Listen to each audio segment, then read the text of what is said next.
All right, now, thank you so much for still joining the program. The program is still on this morning on ITV, on independent television. We will continue to discuss the 2023 presidential election. The general election, you may want to say, because we can see that reactions and counter-reactions have started trailing in. Good to know that politicians are not resting in their hours.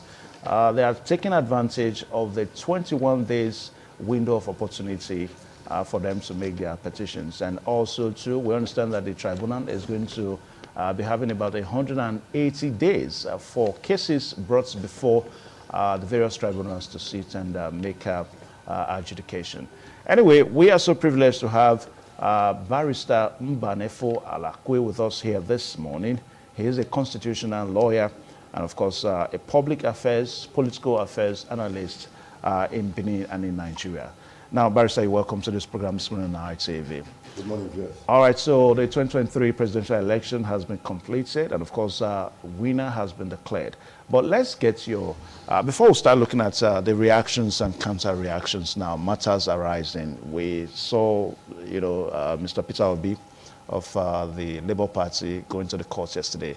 Let me get an insight. What is your general impression about the just concluded election, you may want to say?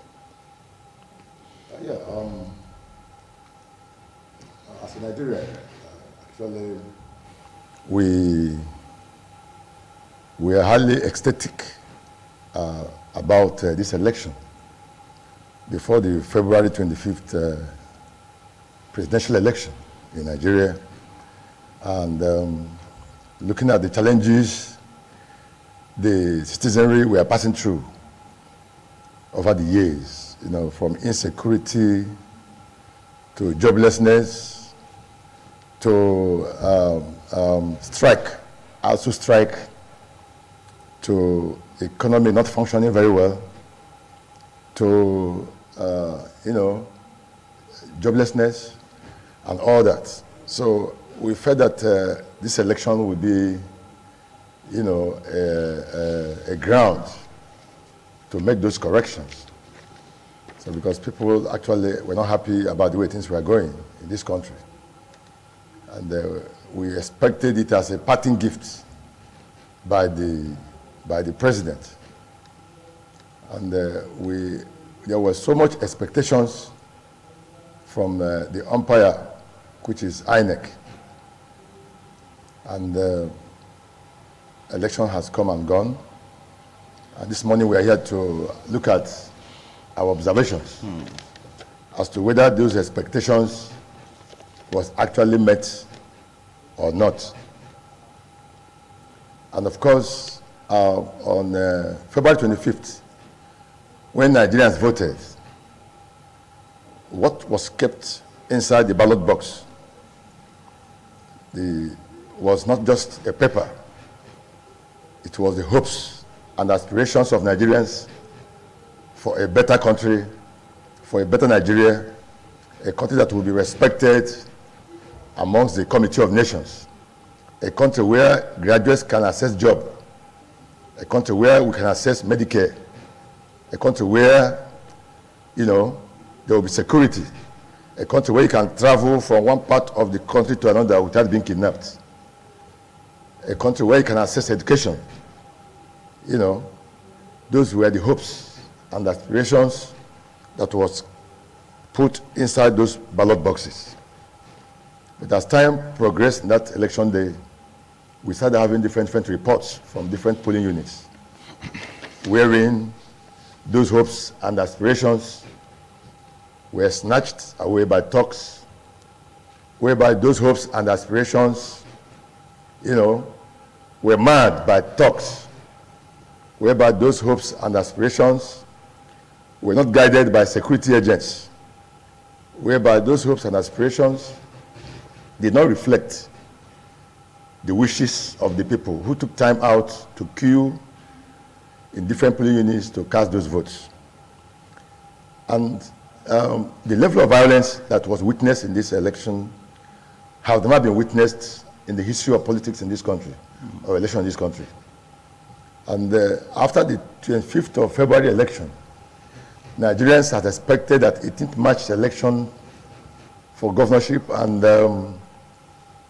House of Assembly elections, that there would be an improvement from what transpired on 25th to what was going to transpire on the 18th of March.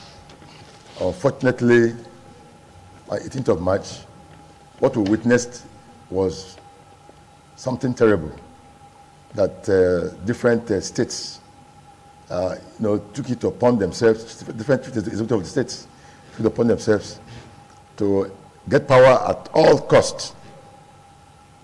From Vanguard report of 19th of March 2023, we lost about 20 Nigerians in that particular election. It has never happened in the history of this country before now. In the last election? Last election, yes. And we were promised a free, fair, and credible election. But what happened on 18th of March was far from it.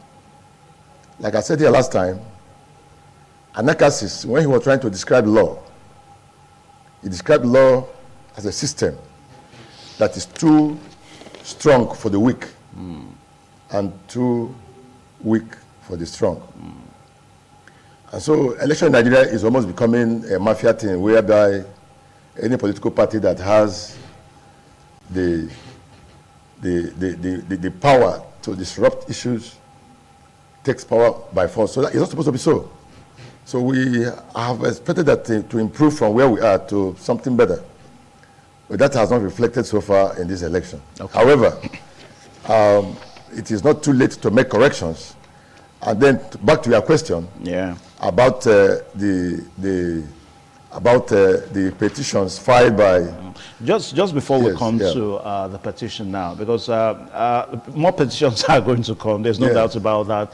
It's just that, strikingly enough, the one of yesterday, as put by Mr. Peter Obi now, is so interesting in the sense that people really want to know how it will go.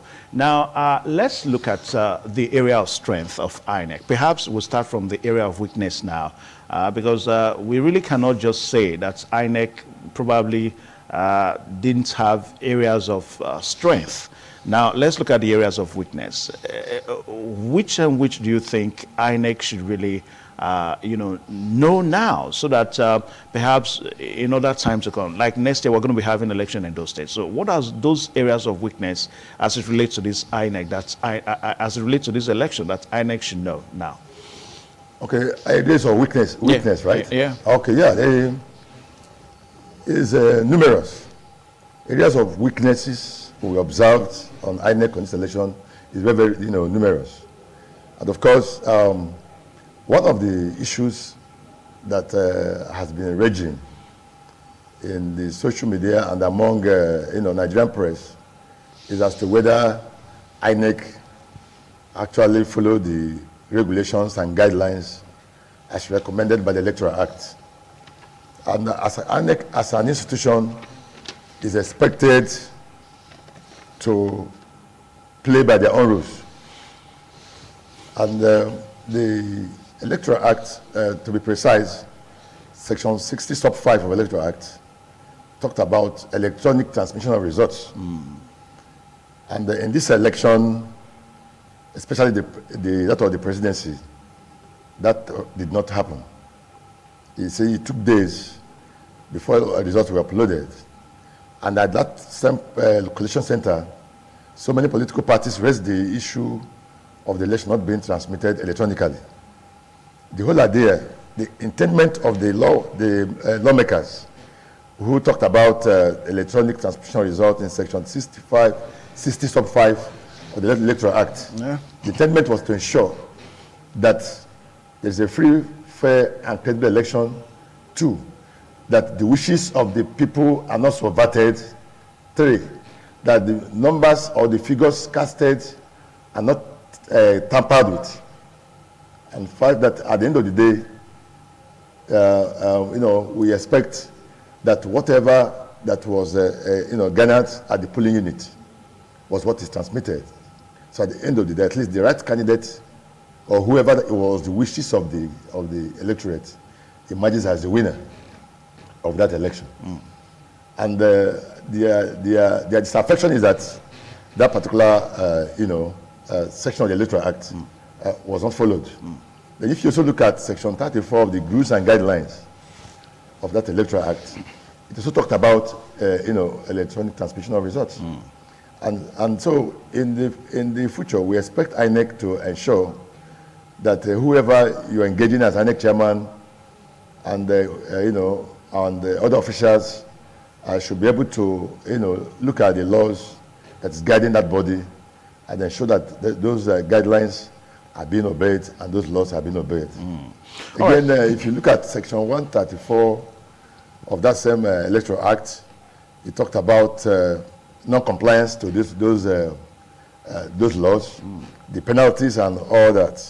One thing is to make a law, and that thing is to comply with that law. And expect that we expect that the judiciary should rise to the occasion. Nobody's above the law. So if you are appointed an INEC chairman or you are appointed an INEC official, and your actions run contrary to the law, the citizens should see that the person is held accountable, and the person is held liable, and the person is prosecuted, and so that others coming on board should learn their lessons. Okay. Because laws are not meant for fun. Of making it. Okay. All right. So to be obeyed. All right. Now, so viewers out there, the program is still This Morning on ITV on independent television. We are still looking at the 2023 presidential election, and matters are rising. Just yesterday, we saw the candidates of the Labour Party in the just concluded presidential election, heading to the tribunal. Good ones know that Obi had to quickly take advantage of the window of opportunity of 21 days. If after yesterday he didn't go to court, perhaps he would have lost the opportunity. You are a lawyer, don't you think so? Yes. All right, so good enough he went to court yesterday. Yes. All right, now, Mr. Peter Obi is making 5 prayers at the tribunal that borders on eligibility of Bola Ahmed Tinubu and his vice presidential candidates. Then we also have the prayer that borders on 25% that Bola Ahmed Tinubu did not win 25% in FCC and, of course, in the entire parts of the country. Then we also have another prayer that borders on, as a matter of fact, he has called for the cancellation of the election. That's one strong prayer that he has made. He has called for the cancellation of the election because he was not qualified to have done the election. And of course, he has also prayed for a fresh election. And lastly, has prayed that there should be a fresh election in which Tinubu and Shetima, will not take part in that fresh presidential election. Now, you are a lawyer, Barrister Mbanefo Alakwe. Help us make a sense of the implication of these 5 prayers. Yeah, the implication of the 5 prayers, if it's upheld by the court or the election tribunal, it means that we are back to square one. Any country that is not built on the rule of law, that country doesn't exist. And I think this is the time we expect the judiciary to rise to the occasion. In this case, we are not supporting any candidate. But the whole thing now falls back to on the lapse of the judiciary. It left for the judiciary to look at the laws, governing elections in Nigeria. Still fall back to the Electoral Act. And then we also look at the ground norm, which is the 1999 Constitution as amended. What is the provision of the 1999 Constitution as amended regarding qualification of candidates for election? The Obi's petition, looks very weighty, very, very weighty. And if what he's saying is right, though it's left for the court to determine, if the court is able to, the lawyers are able to prove that had been issued right from the beginning, that the man who was declared winner of this election by INEC, Ab initio, was not qualified to run for that election. It's left for the court to take his position, because what they were saying was that that there was a court case in the U.S. Wherein the candidate was convicted and fined for an offense of lawlessness and a drug offense and all that. And then on the side of the Vice President Shatima, there was an allegation. They also alleged that at the time he was appointed the Vice President candidate for APC. He was elected. Yes, elected. That he was still the candidate for senatorial district where he came from. Had double nomination. Now. That is double nomination right now, Yeah. which was frowned to by the Electoral Act. And so if that ground is proved by his lawyers, it's left for the court to take a decision on that. And on the issue of the FCT, not winning FCT, is also very, very weighty. Very, very, very weighty, because Section 134 of the 1999 Constitution as amended was very apt on that. It says that for you to be declared a president of this country, you must have won to third majority 36 states of the Federation and the FCT. And it was mandatory, it's a mandatory provision that you, having won to third majority of the votes at 36 states, that you must win 1/4 of votes in FCT. And, and so it's like writing an exam in a class, and there's 1 or 2 compulsory questions. The teacher will tell you that there are 5 questions. Question 1 and 2 is compulsory. Then you can choose 1 other or 2 other questions from 3 to 5. So the Section 134 of the 1999 Constitution as amended made it mandatory that for you to be declared a president-elect of this country, you must have won to top majority of the votes in 36 states of the Federation and the FCT. Okay, let me pause you. We're going to come to that and also look at some other prayers that he has said. Now, you talked about the double nomination that Shatima got. He was supposed to be the senatorial, candidates for APC in his state and all that. Now, let us look at it one more time, because we understand that lawyers of Tinubu and Shatima, that they've also gone to court too. Yes. That some of the results that Obi claimed to have gotten, that they are not the true reflection of what he got in those states. Now, a while ago, I asked the implication, because the case is building now. It's building for the APC, it's building for the Labour Party, and of course, it's building for the APC. So let's look at all this now. Shatima Tinubu versus Peter Obi. They are loggerheads, there's no doubt about that. Yes. So what do you think is going to be the implication of the whole, the two cases coming together now? This claiming that you were not supposed to run for the election, while the other one claiming that the results you got, you said you got, are not the true result that you got. What do you make of that? Yeah, it is a matter of evidence before the court, before the tribunal. It's a matter of evidence before the tribunal. So if the other party is able to prove their case, then the judges, they don't have a choice than to rule in their favor. And if APC is able to prove their case, the court has no choice than to rule in their favor. If the Labour Party is able to prove their case, it's left for the court to, so it's a matter of what do you bring to the table. What do you bring to the table? So if you are saying this and that was what happened, you should be able to prove your case to enable the judges to take their, position.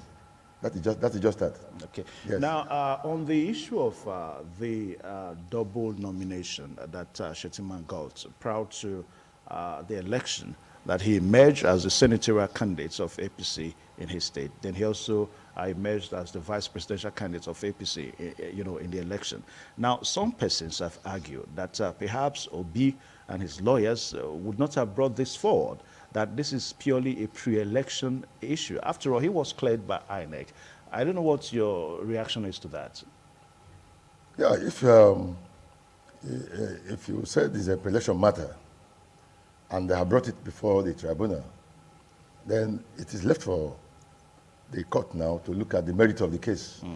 Of course, if they look at the laws and the matter has no merit, it will be struck out, and they will probably take a position and give reasons for taking that position. And so ordinarily, the question is, can somebody can he be running for a governorship of Edo State and at the same time running for presidency of Nigeria at the same time? It's an abnormality, So you must be be on one page, whether you are running for governorship or you are running for presidency. Yeah, but for the fact that Shettima was cleared by INEC, don't you think that, that's what we're saying? Yes, he was cleared the by party INEC. we are talking about is an incumbent party, a party in power. And sometimes incumbency powers can do a lot of things. And so if INEC cleared Shettima, they probably have the reasons of clearing him. And so, but right now, we're not happy that the court is there to look at everybody's prayers and take a position on that. And so it's not a matter of, because if, for instance, you are the umpire, and the presidency has already appointed you to be the umpire, and sometimes you have to do the biddings of the person that has already appointed you. Sometimes there are situations where you cannot say no. But the whole thing now is before the court. It's left for the court to know what to do about these matters, looking at the laws, as it were. Okay. Now, the whole petition for some people, the 5 prayers that Obi is making, for some analysts, they are saying that perhaps, because a lot of persons expected that Obi will question and should question the process that led to the results that came up. But in the 5 prayers now, we're not seeing the process. Of course, from my own little way of looking at it, the process may have to do with how those results were gotten, that the results are alleged not to have been transferred via the beavers. But we didn't see any of that in the prayers. Yeah, Obi is not, with due respect to him, he's not a lawyer, and he has hired experts to do this case. I think he will be relying on the advice given by the lawyers. But to answer that question, if you look at the prayers, what they are saying is that INEC never, complied with their guidelines and regulations guiding the election, and they also have not complied with the Electoral Act by not transmitting the result electronically. I think that is the process. Which they are already challenging. The process is that what the Electoral Act say about the conduct of election, looking at Section 60 sub 5 of the Electoral Act, and then looking at Section 34 of the guidelines and the regulations of election in Nigeria, in that same Electoral Act. Okay. So if you are challenging those areas, what are challenging is the process, because the process has been, defined by these 2 sections of the Electoral Act. Okay. 34 to 37. He has also, prayed that INEC should order a fresh election in which Tinubu and Shettima will not be part of that election. That is the alternative prayer. The alternative prayer before the court is that if the court upholds their position, they should call for another election where the DOE will not be part and parcel of it, because the argument is that ab initio before the election they were not qualified, but that is even left for the court to decide. Is it right whether for they were qualified or not qualified? Is it right for Obi and perhaps his lawyers to make such a prayer? Don't you think it behoves on the courts to interpret the implication? If at the end of the day, maybe the president-elect is found wanting in some areas, don't you think it behoves now on the court now to now interpret that, okay, this is the implication because of what's happened? So is it right for Obi and his lawyers now to also now postulate, to now predict for the courts on what to do? No, they have approached the court, and they have made their prayers before the court. It's left for them to prove their case, and it's also left for the court to take a position, looking at the evidence before them and all that, and then looking at what the law have said. So it's not as if they are trying to, make suggestions for the court. That is one of the prayers before the court, that alternatively, if this and that cannot happen, we are asking that the court should, hold that another election, will be, conducted by INEC. So whatever is the strength of that case is also left for the court to take a position on it. It's not it is the duty of lawyers to come to court and, of course, tell the court this and this is what their client is asking for. So, but the onus lies on the court to take a position looking at what is before them, evidences that have been provided by the man who is approaching them. Okay. Now, the 25% issue you talked about a while ago, as it relates to the FCT and all that, perhaps may have been a subject of controversy, as it also relates to the Constitution as amended. Now, for some lawyers, they have said that the FCT is not a state in itself. So when you say 25%, you know, in other geopolitical zones, the FCT should not be part of it. I don't know. Is it that part of the Constitution can really not be explained? So that, because I know these issues are going to come up now. So help us make a sense of it. Yes, the whole thing, the Constitution is very explicit on this because there's no ambiguity in that, in the Constitution. You know, people like, you know, my Lene Senior, Femi Falana, has argued that the FCT is a state of its own. So other lawyers too has equally argued. People like, but it does not have the same political configuration that other states have. Yeah, now it's a constitutional matter. You know, Section 299 of the 1999 Constitution accords the status of a state to FCT. Section 299 of the 1999 Constitution, as amended, accords the status of a state to FCT. But on electoral matters, Section 134 of that same Constitution, as amended, explicitly explained the role of FCT in election matters by saying that for someone to be declared, you know, a president-elect or a president, he must win 2/3 of the 36 states, and you know, and the FCT. You get the point right now. So if you look at 134 vis-a-vis 299, it's not ambiguous. It's very clear. You know, and so it is. And again, this case is going to be a locus classicus because this is probably the first time a candidate is raising this issue before the tribunal, election tribunal. You know, the first time it was raised was 1979. So it's probably the first time that aspect of the Constitution is really going to be put to test. Yes, to put to test. Yeah, this is the first time because the first time it was raised, 1979, what was argued was 2/3 majority. As at that time, there was no FCT. So this time around, what they are now, at that time, the argument was what is 2/3 majority of votes in Nigeria. And now this section of the Constitution is saying that for you to be declared a president, you must get that to 2/3 majority of 36 states in the federation. But I remember this same issue came up during, not this last presidential election now. I think it was between Atiku Abubakar and President Muhammadu Buhari on the 25% as relates to the FCT. It came up.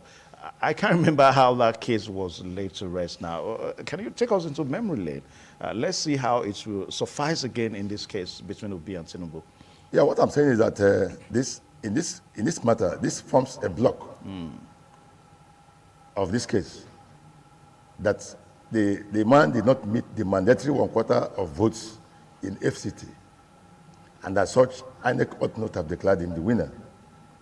You know, so what we have in Nigeria is 36 states, but for the strategic nature of FCT, it was given the status of a state, and the Constitution did not say including FCT. You must have won 2/3 majority of the votes. No. What the Constitution says is that you must have gotten 2/3 majority of the votes in 2/3 of the 36 states of federation and the FCT. And so Section 134 was very clear on that. It's not ambiguous. And so, but the whole thing is left for the court, the tribunal, to look at this matter, this issue right now, because it's going to be a legal fireworks. I think both councils from the other side, from APC and those from Labour Party, they have a lot of jobs to do in this case. Because you must have to convince the judges that to agree on your position. You know, but the Constitution is very clear on that. The only worry most people are having is that, you know, from the previous cases, most times, the Supreme Court have been very, very reluctant to, do otherwise on issues bordering on presidential elections and in Nigeria, because sometimes they take so many factors into consideration. You know, so but now the issues that has arisen in this election, most of them have never arisen before because this election was conducted under the newly amended Electoral Act. And this newly amended Electoral Act is just being put to test through this election. So we are all hopeful and watching that the judiciary will do the needful. And whatever that happens in this case is going to form probably, the basis of a future, cases to come in the future. Again, elections in Nigeria. Now, we understand that the case is not supposed to go beyond 180 days, Yes. if I get that correct now. That's about 3-4 months now and, Yes. and all that. Now, inauguration is going to be sometime in May. The president-elect is going to be inaugurated. It's going to be sworn in May. The concern that courts should expedite action to ensure that the case comes to, a conclusion before the swearing in. What are your concerns in this case?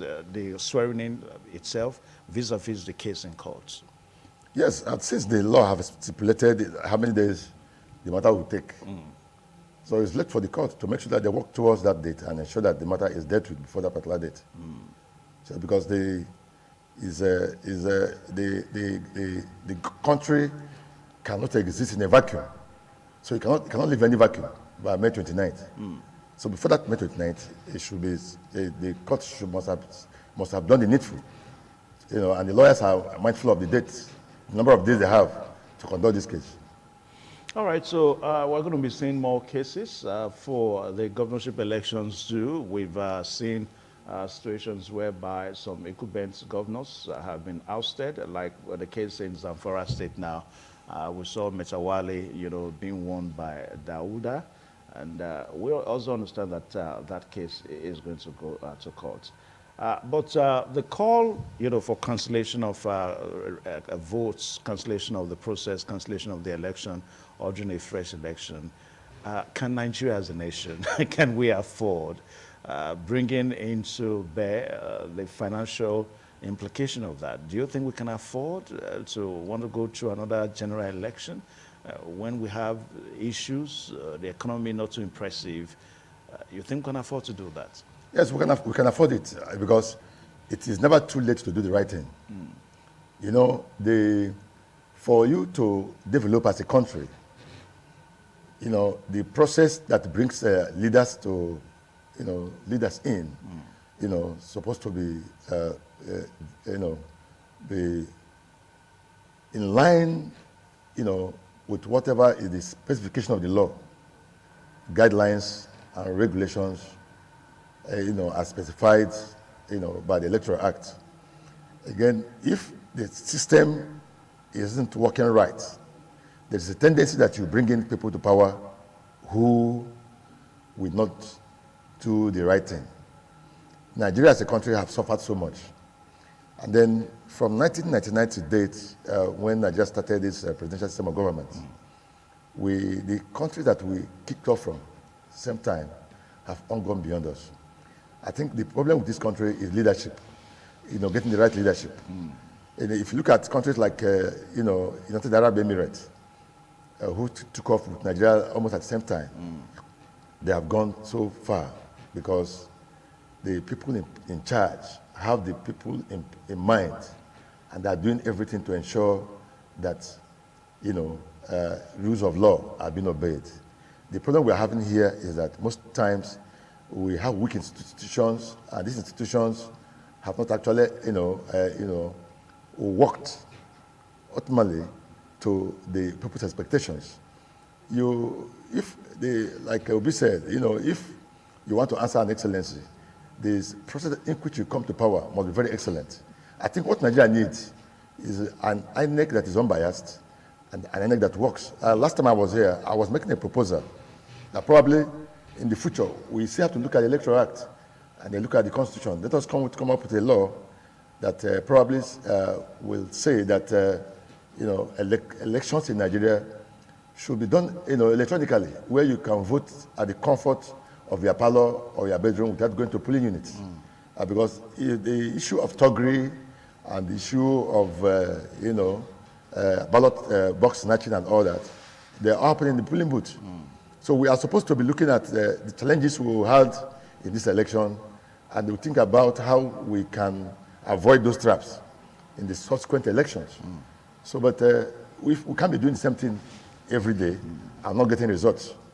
And so we need to move away from this status quo and channel a new course to build a great nation. If we continue like this, we're heading to nowhere. So the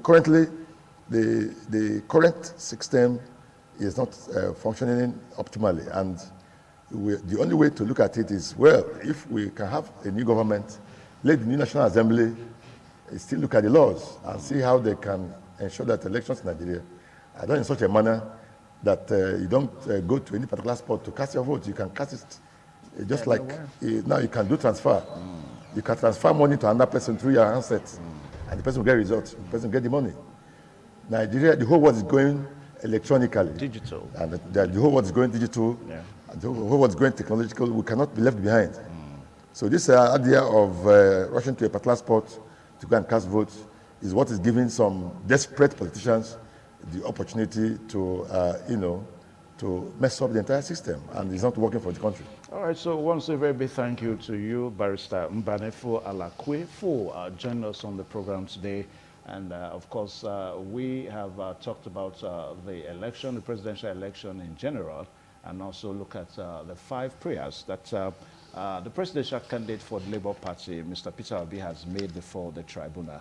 Now, this case is going to go 2 stages now, the appeal and the Supreme Court. Yeah. So we just hope and pray that in no distant time that we will get to the finality of this whole petition, and so that Nigerians can live, good life. Let's continue with our lives. Now, Independent Radio and Television will always make sure that we bring you the nitty-gritty of all these issues so that you can be best, informed and also educated. A very big thank you, Barrister, for finding time to come on. Have a nice day. All right, now.